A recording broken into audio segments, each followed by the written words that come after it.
7 dengan materi PAP dan PAN, yang dimana PAP itu adalah penilaian acuan patokan dan PAN itu adalah penilaian acuan norma. Sebelum kami mempresentasikan hasil diskusi kami, perkenalkan, nama saya Dian Ayu sebagai moderator, dan di sebelah saya Ahmad Gali Azadun Kurma, dan di sebelah saya Prasetyo Septian Saputra. Baik, saya lanjut. Materi yang pertama akan dibacakan oleh Ahmad Gali Azadun Kurma. Kepadanya dipersilahkan. Latar belakang. Penilaian merupakan bagian penting dalam proses pembelajaran untuk mengetahui sejauh mana peserta didik telah mencapai tujuan belajar. Dalam dunia pendidikan, terdapat dua pendekatan utama dalam menilai hasil belajar, yaitu penilaian acuan patokan atau PAP dan penilaian acuan norma atau PAN. Keduanya memiliki tujuan dan cara penilaian yang berbeda, tergantung pada aspek yang ingin diukur oleh pendidik. 1. Penilaian acuan patokan atau PAP. Pengertian PAP adalah penilaian yang hasilnya dibandingkan dengan standar atau kriteria tertentu, bukan dengan nilai peserta lain. Penilaian ini digunakan untuk mengetahui apakah peserta didik telah menguasai kompetensi atau tujuan pembelajaran yang telah ditetapkan sebelumnya.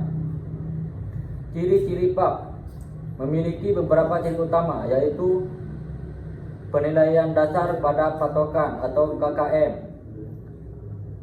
Hasil tiap siswa tidak dipengaruhi oleh nilai siswa lain, dan penilaian lebih menekankan pada penguasaan materi. 2. Tujuan dari PAP. 1. Untuk mengetahui tingkat penugasan kompetensi peserta didik berdasarkan standar atau kriteria tertentu. 2. Menentukan apakah peserta didik sudah mencapai tujuan pembelajaran yang ditetapkan. 3. Untuk memberikan umpan balik kepada guru dan siswa tentang keberhasilan proses belajar mengajar. 4. Untuk menentukan ketuntasan belajar atau tuntas atau belum tuntas. 5. Untuk meningkatkan kualitas pembelajaran melalui perbaikan dan remedial bagi siswa yang belum mencapai standar.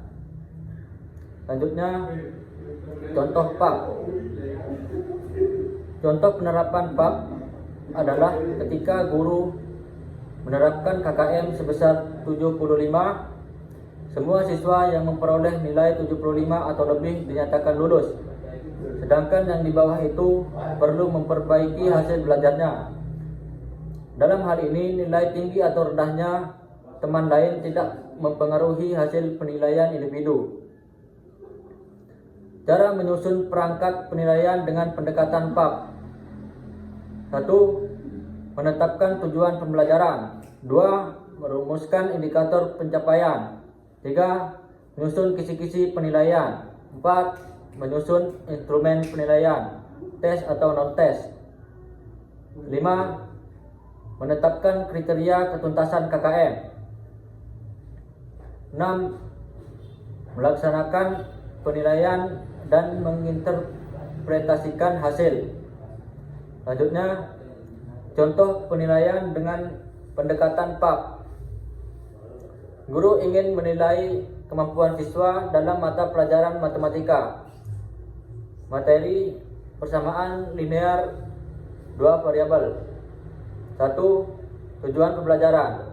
Siswa mampu menyelesaikan soal persamaan linear dua variabel dengan benar. 2. Kriteria ketuntasan minimal atau KKM ditentukan sebesar 75. 3. Instrumen penilaian. Tes berisi 10 soal uraian dengan total skor 100. 4. Hasil penilaian siswa. Nama siswa Andi dengan nilai 90, Budi dengan nilai 75, Itra dengan nilai 60, Dini dengan nilai 80, dan Eko dengan nilai 70. 5. Interpretasi atau berdasarkan patokan. 1. Siswa dengan nilai lebih dari 75 sama dengan tuntas. 2. Siswa dengan nilai kurang dari 75 sama dengan belum tuntas atau remedial.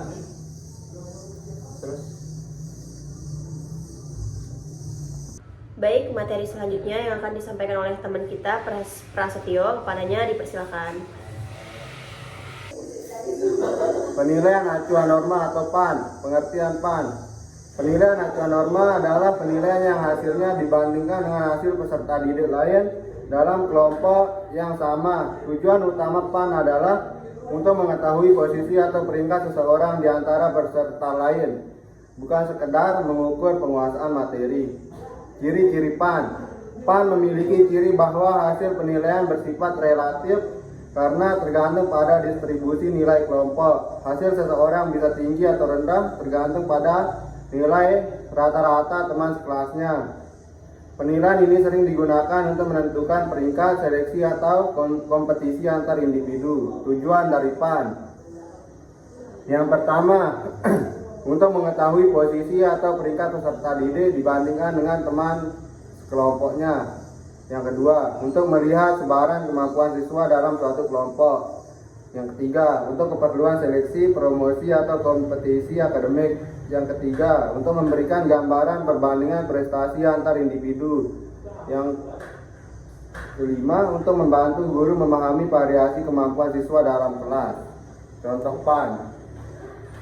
Contoh PAN adalah ketika hasil ujian siswa diranking dan hanya 10% nilai tertinggi mendapat predikat A, 20% berikutnya B, dan seterusnya. Dengan demikian nilai siswa tergantung pada posisi mereka dalam kelompok, bukan pada standar tetap.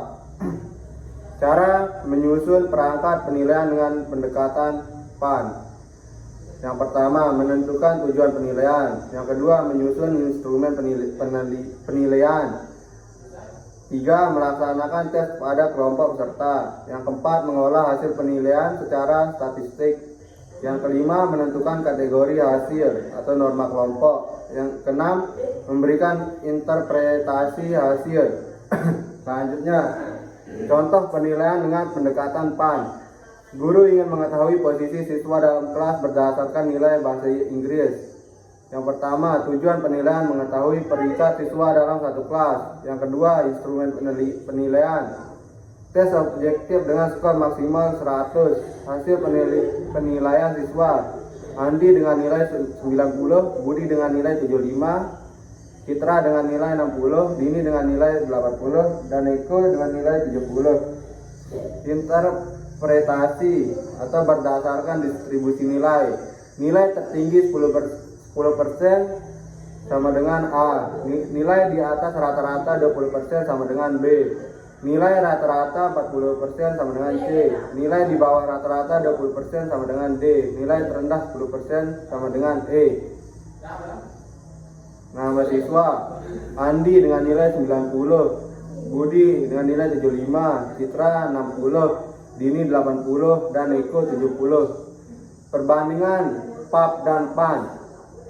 Perbedaan utama antara PAP dan PAN terletak pada pembandingnya. PAP menggunakan patokan tertentu sebagai standar keberhasilan, sedangkan PAN menggunakan hasil peserta lain sebagai acuan. PAP menekankan penguasaan kompetensi, sedangkan PAN menekankan posisi atau peringkat individu dalam kelompok. Baik, materi selanjutnya yang akan dibacakan oleh saya sendiri. Ada perbedaan antara PAP dan PAN dari segi aspek. Yang pertama itu ada dasar pembandingan. Dari PAP tersendiri ada standar atau kriteria tertentu, misalnya KKM 75. Dari PAN nilai prestasi lain dalam kelompok. Terus dari sifat penilaiannya, PAP mutlak, PAN itu relatif. Tujuan utamanya, PAP itu mengukur penguasaan kompetisi, sedangkan PAN itu menentukan posisi atau peringkat. Lalu ada fokus penilaian. PAP itu tingkat pencapaian tujuan belajar, sedangkan PAN itu perbandingan antar individu. Pengaruh nilai orang lain, yang PAP tidak mengaruhi hasil individu, dan PAP sangat mengaruhi hasil individu. Terus ada contoh nilai kurang dari 70, lebih dari 75 itu sama dengan lulus, sedangkan PAN itu nilai tertinggi mendapatkan A. Konteks penggunaan dari PAP itu penilaian berbasis kompetisi atau KKM, sedangkan PAN itu penilaian seleksi, ranking, atau kompetisi. Persamaan antara PAP dan PAN. Yang pertama itu keduanya sama-sama merupakan sistem penilaian hasil belajar. Lalu yang kedua itu sama-sama digunakan untuk menilai kemampuan peserta didik. Yang ketiga memerlukan alat atau instrumen penilaian yang valid atau reliable. Terus yang keempat dapat memberikan informasi tentang hasil belajar siswa. Yang kelima sama-sama membantu guru dalam mengevaluasi proses pembelajaran. Yang keenam itu ada tujuannya untuk meningkatkan kualitas belajar dan hasil belajar peserta didik. Kesimpulan dari materi ini adalah penilaian acuan patokan atau PAP dan penilaian acuan norma atau PAN merupakan dua pendekatan penting dalam menilai hasil belajar peserta didik. Keduanya pendekatan ini memiliki persamaan dalam hal sama-sama digunakan untuk menilai kemampuan belajar, namun berbeda dalam cara menentukan hasil dan tujuannya. Dalam praktik pendidikan modern yang berorientasi pada pencapaian kompetisi, PAP lebih banyak digunakan, sedangkan PAN lebih cocok untuk keperluan seleksi, pemeringkatan atau kompetisi. Mungkin itu aja. Sekian dari saya. Sekian presentasi dari kelompok 7, kurang lebihnya mohon maaf. Wassalamualaikum warahmatullahi wabarakatuh.